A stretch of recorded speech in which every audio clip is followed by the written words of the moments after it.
There is a marathon 2 hours up the road that turns 50 this year, and most Birmingham runners have never experienced it. That's a shame, because Rocket City might be one of the best marathons anywhere. A cold December morning race, which means you get longer training cycle, an indoor finish line, and a course that ends in a party. Today, the woman who runs it, Rhonda Hayden, is here to make the case. And co-hosting with me is someone whose first ever race is that race. Landon Bruski, who also learned the hard way that finishing a marathon is as much about fueling as training.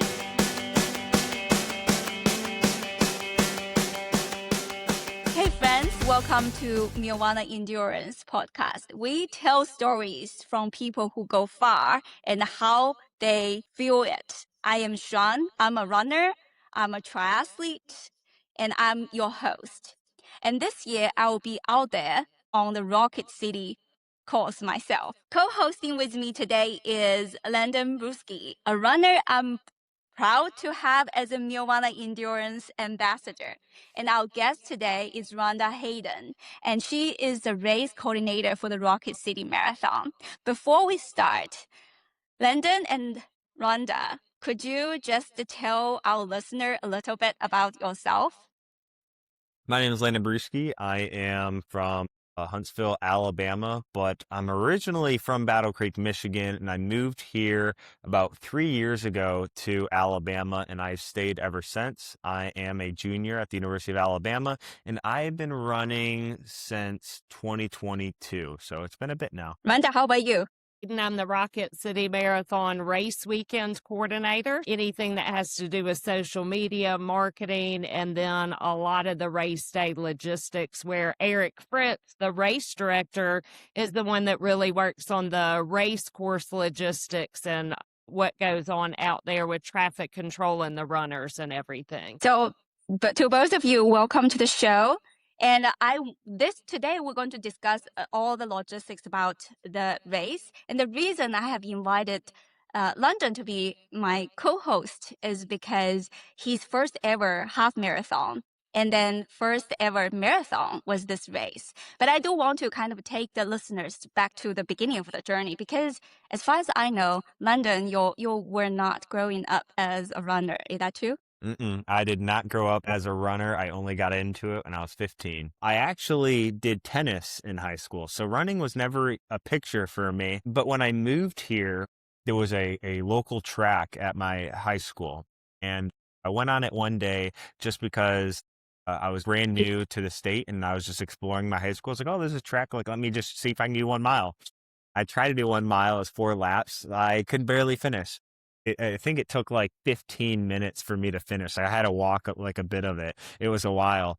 But one day, I woke up earlier in the morning where it was cooler and then tried again. And I did that for a few months, and I wanted to do a half marathon. That was the one thing I wanted to do. And I set course. So I looked up on the internet, the Huntsville Rocket City half marathon. So that's kind of where it started for me. And I felt like an outsider because I never really fit into that traditional sports crowd. I was a beginner, and when I was looking up the course, it was something that I could see myself doing, and I drove around Huntsville just to keep an eye and make sure like I knew where I was going and stuff. Doing the race, of course, the course was defined, and it was really easy for me to go around. But the biggest relief was you go around Huntsville, and it's around the Appalachian Mountains. Like you can see the hills around at my house, but the course itself being downtown, it's all kind of flat on sidewalk, so it made my run a lot easier. And what do you remember from your first half marathon race? Yes. Right now, I wanted to show you guys, I'm wearing my original from 2022 shirt. So this was what I received at the expo the day before. And I was so stressed because it was high school me, and I chose to do this before any other, race. And I really didn't know what to think. I didn't know like what I was going to eat, and my nutrition as a high schooler was whatever I really wanted. So I at that point, I was like, I I started to understand after this race what like strict nutrition should look like, and like how I could stay disciplined in running and my food. So it was a big learning experience for me. I signed up for there's two halves. So in the Rock City Half Marathon, you can choose which half you want. And there's the back half, or the front half and the back half. And I chose the front half, and I wanted to see the rocket in Huntsville. There's the iconic rocket. I wanted to see it. So I tried to go to Expo the day before and do a last minute change. And usually a lot of races won't allow it at all. And I showed up and I got mine changed for the back half. And I was so ecstatic. So I was so stressed, and I was like, oh, I want to see the rocket. So I signed up, got it changed to the back half, and it started at UAH, University of Alabama, Huntsville campus. And in having the whim to decide to do a half marathon, especially the Rock City half, it was a lot mentally. But I think the most important thing was all of the actuality of running a marathon or a half marathon. And of course, there's fatigue that comes with it, and then the social sacrifices. And I felt that I was confident enough in my training that, you know, I could get to the finish line. And the nice part was that it was in December, like you were saying. So it being colder actually helped to my advantage, because when I started running in the summertime, it felt like I couldn't breathe because it was just the humidity and stuff. So being able to do a race that was in December allowed me to have like my full potential shown, because the cold really didn't bother me. I just had, after finishing that, and you finish in the Von Braun Center for the back half, I just felt like I found something, because when you're a teenager, you don't really know what you want to do, and you're trying to figure out what your identity is. The half marathon experience was really great for me. And then that is what started me with my nutritioning, and now getting all the way to ultra marathons, which I'm, you know, currently doing. Yeah, and tell us the story about your the full marathon experience. What did you learn from that marathon? I remember it being a really cold day, and I had a hoodie. I had like a hoodie on, and then I was like, so I had the hoodie on during my race. It was kind of like caught me What off year guard. was that, Landon? This is 2023. Okay. I didn't know if I wanted to have it on or not. And then I decided, I'm like, no, I'm not going to have it. And then I started, you know, after like the first 3 miles, it was really, really cold, but then you get into it, and then it starts going, and you get everyone else running with you. And for the full, I never did the front half, because I only did the back half in the half marathon. So it was a completely new realm going around. And the nice thing about the front half is a lot of it is suburbs and neighborhoods. And I think that was like a great way of calming your nerves, because it was early in the morning, and you're just going through these nice little neighborhoods and suburbs. And the best part about running through them is the people outside of those houses, and they're cheering you on, and they got the cowbells, or they have, their dogs are there, and they have decorations. And usually, because it's around Christmas time, they have Christmas decorations. So just getting cheered, and having these other people, my family, there with me. So that was great. And everything was going super well until mile 20. Tell you that I felt really prepared for the race, and I only ran 16 miles. Landon, my first marathon was in Chicago, and the furthest I had ever run before that marathon was 16 miles. Okay. So maybe You have found your company here. Yes. So that makes me feel a little reassured. But yeah, I did 16 miles, and I always had that, like, I was like, okay, well, I'm young enough, like, that was always my excuse. But going through the race, everything was good, because I knew I could get at least to 16 miles.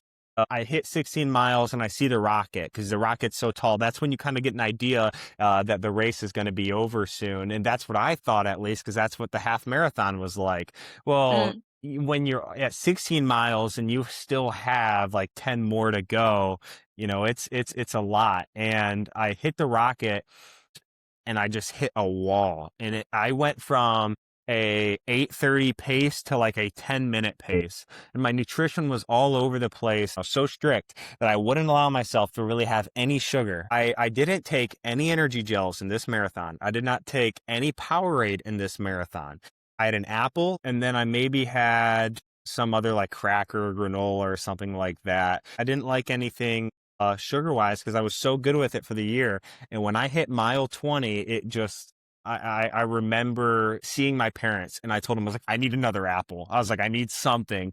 And I stopped, and I was just so lightheaded because now the sun's out a little bit, and there was funny stories. There was the medical staff, and they're always there around the aid stations. And one of them was like, "Hey, like you should come to the tent. Like we should check up on you because you're lightheaded." And I ate the apple, and then I was like, "Okay, I'm gonna run with this apple." I was like, "No, I'm fine, I'm fine, I'm fine." And going through, there was some family member that was cheering us on and had pickle juice, and I've never had pickle juice. But I had a shot of pickle juice and some M&Ms, and I broke the diet. But luckily, I broke that diet because that's what took me through the race to finish it. That, with of course the mental fortitude to keep going and get that race, completed. And my first ever marathon was the Rocket City Marathon. I placed top 3 in that race either. I think I got 4th again or So something. close, so close. I always get 4th. But both of them were great experiences for any race that I could have done for it to be the Rocket City, because now I just have such a great community around me. And some of the people that I was running with, like I saw a coworker of mine, an internship, and I saw him because his company was there running with it. And something like that is just so fascinating to me, that how many people are going to want to, do a marathon. Yeah. First of all, kudos to all the medical stuff on the course. They were trying to pull, but also honestly, I think for a lot of rookie runners, I mean, hitting the wall is a very common mistake because we thought training is everything. We didn't know that feeling is as important as well. Okay, just very quickly, London, because some of the listeners here today, they are also as young as you, and they also been running for a little bit. And they've been contemplating for the first half marathon and the marathon. So what do you have to say to them, to nudge them to make the decision, go sign for a half marathon or marathon race? Yeah, I think I would have not ever done either of these races if I didn't just prematurely sign up. And I think that when you take that bullet and you sign up, 'cause it's something where like I just found identity with it, and just think about where that's taken my life, and going into these larger endurance races, I just feel so complete sometimes that you just have to take these races, even if you know that it's going to be uncomfortable. I'm a junior, and I did a Rocket City Marathon again after doing the half and the full. I did the full one again last year Please in tell me you December. didn't get 4th place. I got 4th place. Maybe I didn't get 4th. Maybe I got like 5th or something. But I didn't get Wow. 3rd. I didn't get 3rd. So We have to sign him up again this year.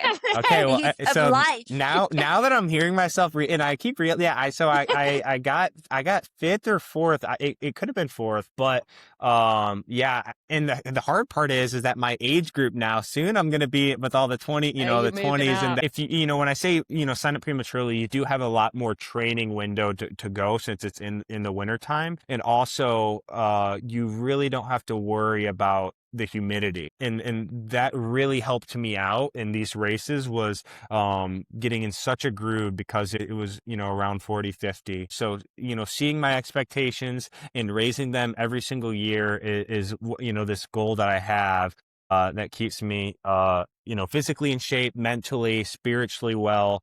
And so yeah, that I would say that now that I did the race again, being in Tuscaloosa, that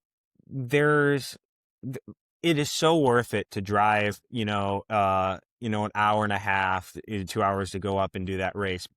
From my perspective, I felt like, because nowadays I'm training for Rocket City Marathon as well. I think the hardest thing about training is actually get started, and the same thing about finishing the race is sign up for something. You have to commit to something, and actually that push you to put in the training. So now is a good time. Now it's June. You still have good 6 months to go. So if you are on the fence, today is your nut. 50 years, 5 races, one incredible weekend. The Rocket City Marathon Race Weekend in Huntsville, Alabama, December 11th through 13th. Run the marathon, half, 10K, 5K, or 1 mile. Celebrate 50 years. Register now at irunrocketcity.com. Okay, this is a good segue to get to start the section with Rhonda. Rhonda, thank you for bearing with us, just listening to us very I love patiently. hearing Landon's story. I love hearing all the stories about Rocket City or any marathon marathons for that matter, half marathons, first 10Ks, first 5Ks. It's all exciting to us. So for those runners, we are just persuading to sign up for their first. Let's make a case why Rocket City should be the first. Well, of course, anything that's been going on for 50 years, we are going to have a game plan for race day and race weekend. So we've got the logistics down with this race. We've got, kind of a plan that we follow every year, and it works seamlessly for us and for our athletes. And we're trying to really encourage people to use this 50th anniversary as a starting block for something that they want to do for themselves. So whether it's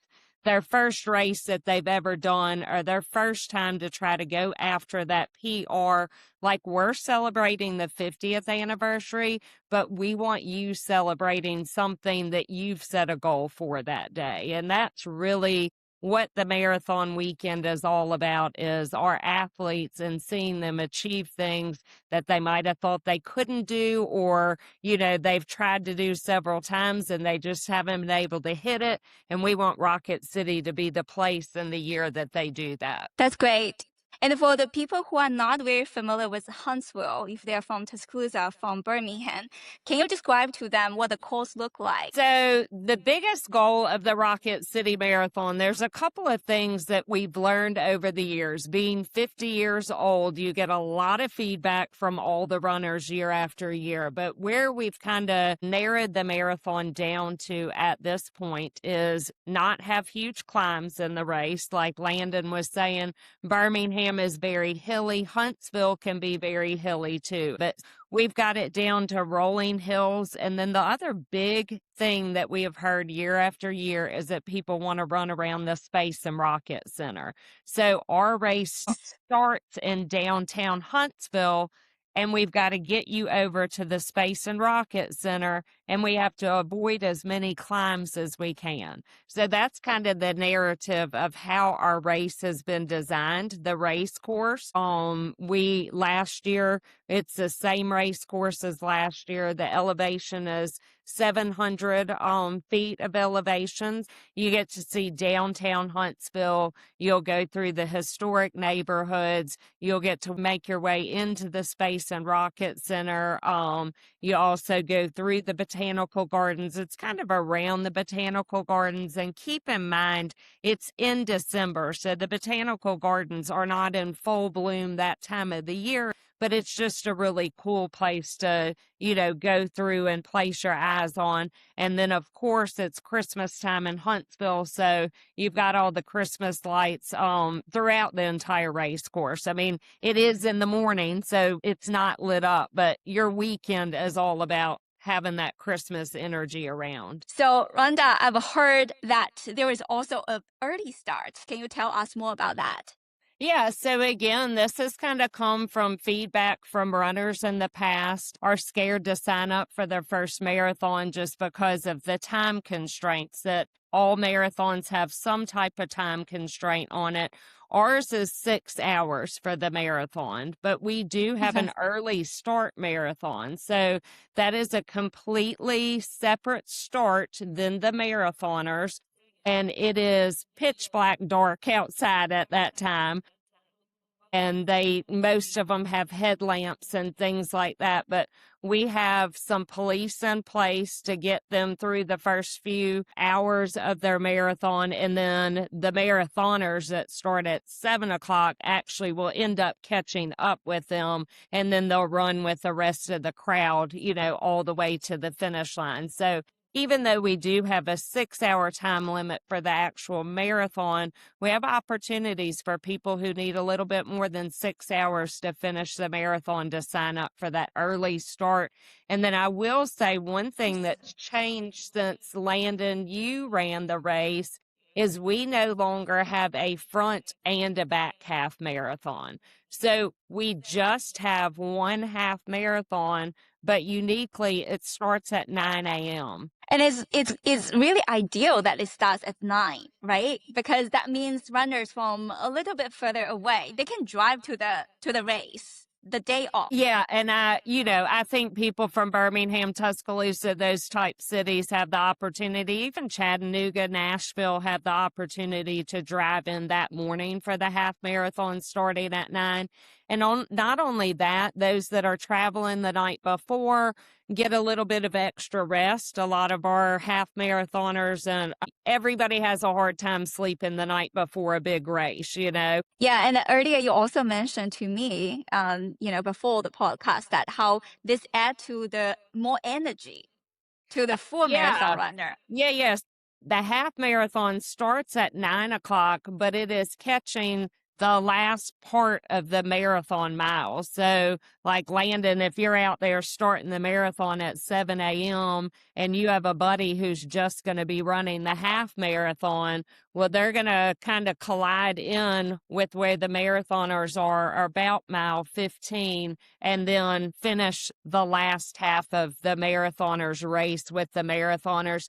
To me, it's just, it starts to kind of spread out. You don't have as many people around you when you get to the later miles in your marathon because everybody's paces are so different, and it just brings in a whole surge of athletes and elevates the energy, back up again for those last couple of miles for the marathoners. Yeah, I've run marathons several times, and I'm that kind of person get energized by crowd, and then when people started to disperse, I'm like, where are my people, right? So it will be great to see just kind of like a injection of a new army of runner friends toward the end of the race. People either love it or they get really frustrated because they're out there running a marathon and a half marathoner who's only 3 miles into it comes zooming by them and, has all the energy in the world and is looking great, and their nutrition is spot on at that point. And that can be a little bit humbling. So just know, if you get past it, when you're running the marathon and you get past it, it's probably just a half marathoner coming Look back. at the bib color. Yes. That's right. You go. There you go. So tell the folks what's in place to make it easy to sign up to run the Rocket City Marathon. Well, I think just in general, for anybody who's interested in doing a long distance race, we're trying to simplify the process. So, our registration site is extremely easy to navigate. A lot of people don't know this right now. We haven't really rolled it out, but it is there. So we are on Run Sign Up, and there is in the drop menu, there's something called the AI chat box on there. So if you are trying to decide whether this is a race you want to do, you can ask the chat box questions about the Rocket City Marathon race weekend. What time does the marathon start? Where is packet pickup? What time does packet pickup start? What's the best hotel to stay at? What is the cost of the hotels for Rocket City Marathon? And it will give you those answers rather than having to scroll through all the different pages of our website. The chat box just basically skims our website and provides the answers for you right there. So anytime that we can make things easier for people for race day or race weekend, because we all know you're not going to read the emails that I'm sending out the weeks ahead of the race. You're going to wait. I read all the emails. Yeah, you're going to wait until the week of, and then, or you're driving in the car and you're like, I don't even know where packet pickup is, and you can easily go to the website and put that information in. But you were just talking about the runners from Birmingham or Tuscaloosa and things like that. I keep saying we're a big race, but we're a mid-size race. So Rocket City last year had 5,500 athletes that came and did the race weekend. This year, we've got a goal, hopefully, of hitting 7,000 athletes. We'll see where we land, but we would really like to do that for our 50th anniversary. But that's still a manageable number of athletes where you're not thrown into a huge crowd and logistics become a problem for you and stuff. Parking is easy in our area if you're coming up morning of. If you're an athlete staying in a host hotel, you could literally park your car on Friday when you get there and not get back into your car until Sunday morning when you're leaving. So to me, that's some of the advantages of doing this size race, and if you've got friends that you're all driving up from different areas on race morning, or you've just got a group that you want to run with or something like that, it'll be fairly easy to find your group, on race weekends. So tell us a little bit about what does the race give back to Huntsville this year? Yeah, so we have a charity partner for the Rocket City Marathon that we started last year, actually. So this is our second year working with the Huntsville Hospital, and we have chosen to focus on the pediatric division of the Huntsville Hospital. And we've asked them to each year present us with 2 or 3 projects that they would like to see happen for the pediatrics department, and allow us the opportunity as a collective race committee to vote on which one of those projects we think is obtainable for us and that we would love to do. So last year we provided the funds for a therapeutic playground that they are in the process of building right now. So that's going to be fun to see that come to life in the next few months. And then this year, we have chosen to finances for a kids care ambulance. So it's an ambulance that's specifically tailored for pediatric patients. So that is our goal this year, is just to raise as many funds as we can to go towards purchasing a pediatric ambulance. The price tag on that, I think, is somewhere in the 300,000s. So that's a really hefty goal that we're going after. Yes. We might not, reach that. We don't think that we're going to reach the full funding of that ambulance, but anything that we can do. And last year, the therapeutic playground, we put $115,000 into that playground. So we know we can make a big impact with this ambulance this year. That's great, because the runners who are running Rocket City Marathon in December were running kind of almost toward the holidays. So that's like in the holiday spirit, your running is also contributing to the charity cause, which is great. That is, and the hospital is so grateful that the runners are willing to, take their experience and add an extra layer of a fundraising component to it. Yeah. Okay, so I'm going to steer us toward the final section of the podcast. We wanted to talk more about the feeling of the race. And Rhonda, as the race coordinator, what's actually on the course? Yeah, so we will have Gatorade out on the race course, obviously water, and then we have some goos, different flavors of goos and stuff. And I love to hear your experience of the whole nutrition and how it played out for you, and your expectations was that you were going to run a marathon on an apple. I love that philosophy. I think that is kudos the to philosophy those is retired. Philosophy is retired. Don't worry. You've learned a lot since then. What I like to tell people, and I think, Landon, you could really resonate with this. Rocket City Marathon, along with all your other races that you're ever going to do, they are going to have some type of nutrition on the race course. But it is never going to be enough nutrition, or if it's enough, it might not be the exact things that you need to fuel your race. So I always say, use what a race has as a supplement, or if you're running out, or if you're hitting a wall that you didn't expect, or, those type things. But I really encourage runners, you've got to train with your nutrition and pick what those are going to be, and then bring them with you on race day. This is what is going to make a successful race for each individual. So Rocket City has fuel out on the race course, and it is there for our athletes to use at any point. But I highly suggest, if you want to have a successful race day, to get your specific individualized nutrition plan in place, train with that plan, and execute it on race day. And Landon, Absolutely. that's kind of what you've started doing now that you've learned some Yes, lessons. yeah, especially because distances are getting longer and longer for me, so it's always important to focus on that. And I would also say that it is great working with Mealvana and being an ambassador, because it's putting an emphasis on my own nutrition, but also being able to promote, how important nutrition played for me in that first marathon and what it now looks like for me.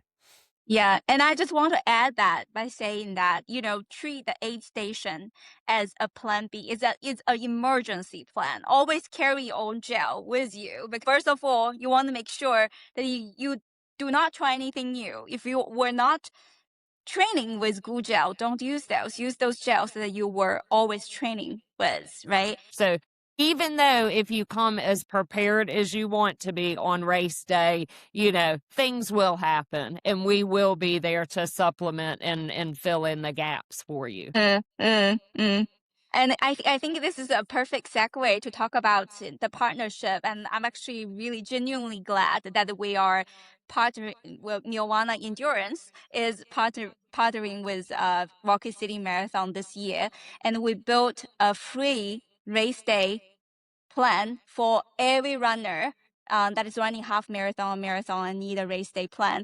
Actually, I have the site live now. I wanted to just briefly show to everybody.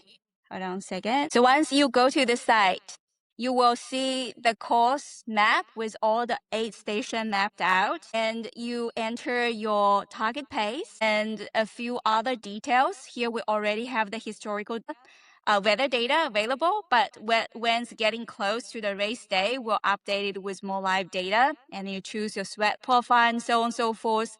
And we will already update your carb, fluid, sodium per hour, and you can generate a plan. You can pick your specific gel that you train with, and you can map those nutrition plan to the exact aid station. So it's already live there. It's free for all the runners to try, and we are really happy that we were able to make this happen together with Rocket City Marathon. But back to what Landon has said before, you want to not do this just on your race day. You want to make sure that when you are training through this hot Alabama summer, you are already training with the nutrition plan in your mind. I wish I had that for my race. When Mealvana mentioned that they had the ability to do this on their app, that they could take the Rocket City race course and they could map out where our aid stations are, and that any individual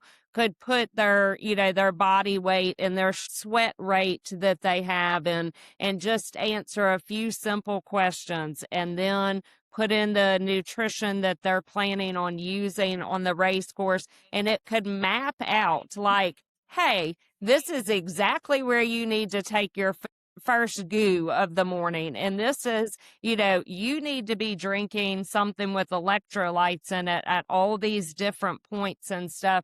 To me, I'm like, where was this 20 years ago, 10 years ago, 5 years ago? Where was this when I ran my half marathon, a few months ago in Tuscaloosa? For me, I'm chomping at the bit to be able to use this. I won't be running Rocket City per se, because I'll be, looking after all of y'all on race day, but we will be doing a training run, like maybe 2 weeks before, like a trial run. And I can't wait to put this plan into practice. I think a lot of times as runners, we emphasize so much on training, the workouts, but not really connecting the dots between the nutrition we put in our body with the training. But it is a really important part of all it. Like every piece of science is giving you evidence that you want it to feel properly to harvest all your training benefit, right? And then on top of that, you also want to make sure that you have your breakfast, lunch, dinner that are healthy to support your recovery and everything.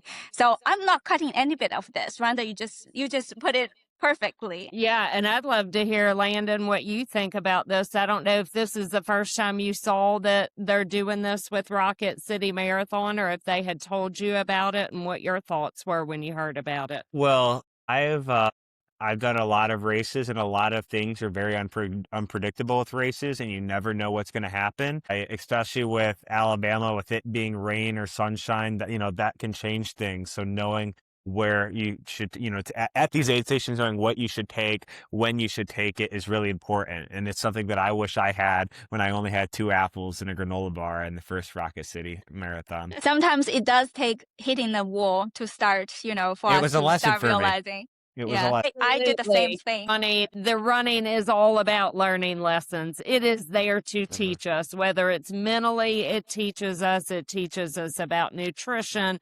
Life lessons are learned out on that race course. And I think all of us who identify as being runners, I think we're well aware of the lessons that we learn from running. Yeah, that's part of the reason we love running, right? I mean, it's not all about the It's PR. so beyond the PR and the physical aspect of it. It is, again, anybody who identifies as being a runner or a walker, whatever your pace is, that's not what it's about. It's, it's about the struggles that you have when you're out on the race course. And, the first time that you do realize that maybe caffeine is something that you need on that race course, and the first time you use caffeine as part of your nutrition plan and you feel great on that run, lesson learned. I'm always going to use that on my run, Yeah. It's a sport that keeps on giving back, that's for sure, and it can humble you too at the same time. Yeah. And it just, even outside nutrition, I just felt like when I have a race in the horizon and I put in my training every day, 5 a.m. out there doing something, it just make me a better person.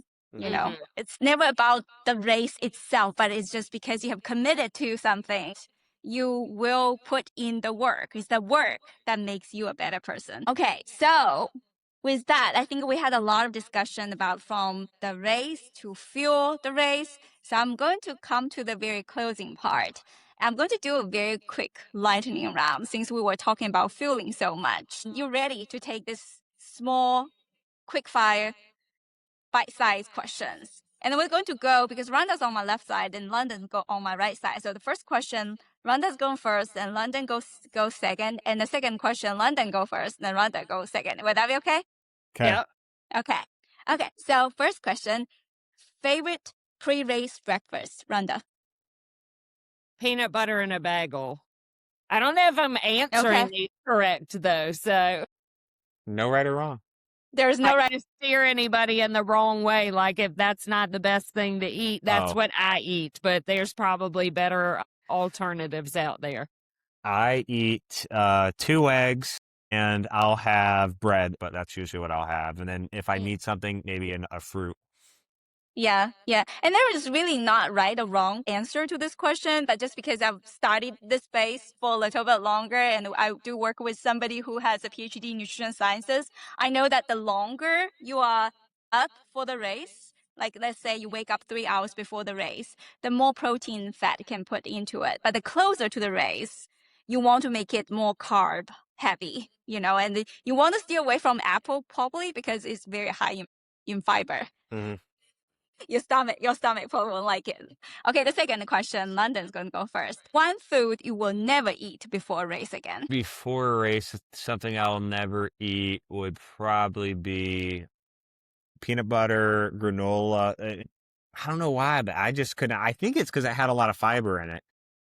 But that did not end well, and I remember at the start of the race, it got me worried because my stomach was not liking it. So that would be not what I don't want to have.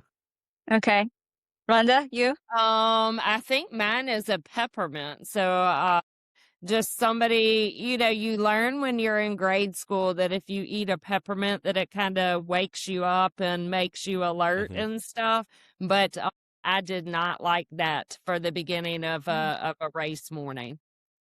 Okay, I've never had that. I will never have that. Next question.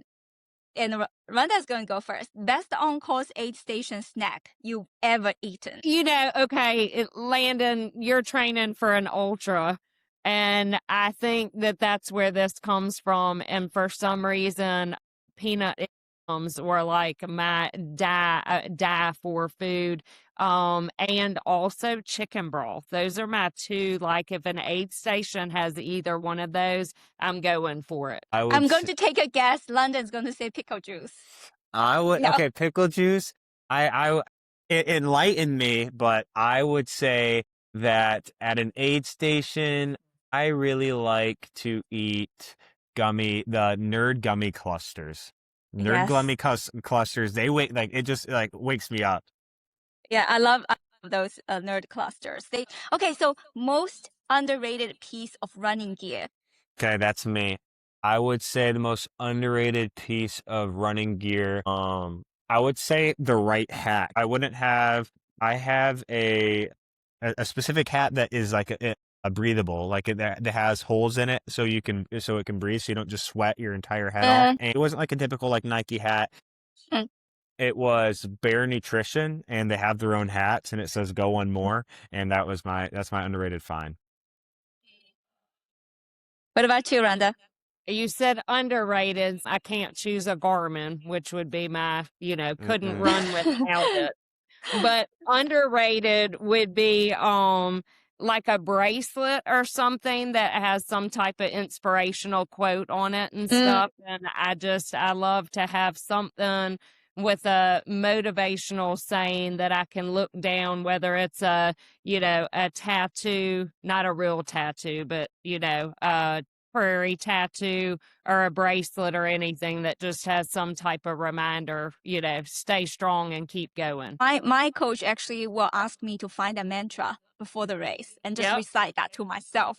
When things get hard, just remember that. Yeah. Okay, last question, lightning round. One thing you wish somebody has told you before your first marathon. I wish somebody would have told me before my first marathon, which was Chicago, that a marathon doesn't end at 26 miles. There's a 0.2 left. That is very important. I think mine is it's okay to have sugar on race day. It's okay to have candy. We couldn't hit the point enough. Mm-hmm. Okay, good. So last two questions to close it up. For if there is a beginner runner is sitting listening to this podcast on the fence about RCM, what is one thing you will say to them to ask them to sign up? Landon, you want to go first? I will, sure. You're never going to think you're ready. There's always uncertainty, and just living with it, and you move on. I think that's it. Go commit to the race and let it carry you to December. Okay, Rhonda.